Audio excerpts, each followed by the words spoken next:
தான் சிறை செல்ல காரணமாக இருந்தவரை மூளையில் முழங்க வைத்து தன்னை மேடையில் முழங்க வைத்ததற்கு நன்றி என திமுக பேச்சாளர் சிவாஜி கிருஷ்ணமூர்த்தி தெரிவித்துள்ளார். வயிறு வளர்க்க ஒரு ஊரு, வாழறதுக்கு ஒரு ஊரு, பெருக்கிறதுக்கு ஒரு ஊரு, மதத்தை மாறுறதுக்கு ஒரு ஊருன்னு வாழ்ந்தவெல்லாம் அதை பிச்சைன்னு சொல்றாங்க. ஆனா என் தாய்மார்களை நான் பாராட்டுறேன்.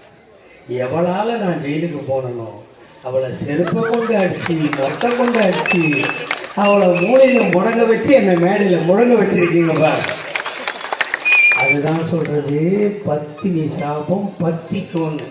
எங்க ஆத்தா பத்தினி என்னை செத்து போட்டா அவன் மூளையில முடங்கிட்டாளா இல்லையா? அதை பார்த்தா எங்க தலைவர் கண்ணீர் வரும். நைட்டி போட்டு அழுதுச்சா? நான் கேட்டேன் வெளியே வந்தவொன்னு, தலைவரே ஒரு நாடோடிக்காக 3 பத்தினி தெய்வத்தை அழ வச்சுட்டு என் தலைவரேன்னு கேட்டேன்.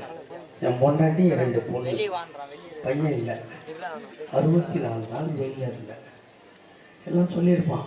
மற்றவன் வந்தால் ஓடி இருப்பான். வேற எங்கன்னா ஒன்னா எங்கேயும் போவதை முடங்கிட்டா வாழ வெட்டி. இந்த 2 பட்டத்தை நான் வாங்கணுமா? இல்லை. எங்கே துளைத்தேனோ அங்கேயே தேடினேன். அறிவாலயத்தை சுற்றி சுற்றி வந்தேன். என்னை கேட்டார்கள், கடிதம் கொடுக்க மாட்டாய், ஆனால் இங்கே வருவாயா என்று கேட்டார்கள். என்னுடைய செங்கல் 6 இருக்கிறது இந்த கட்டடத்தில், அந்த கல்லை பார்க்க வந்தேன் என்று சொன்னேன்.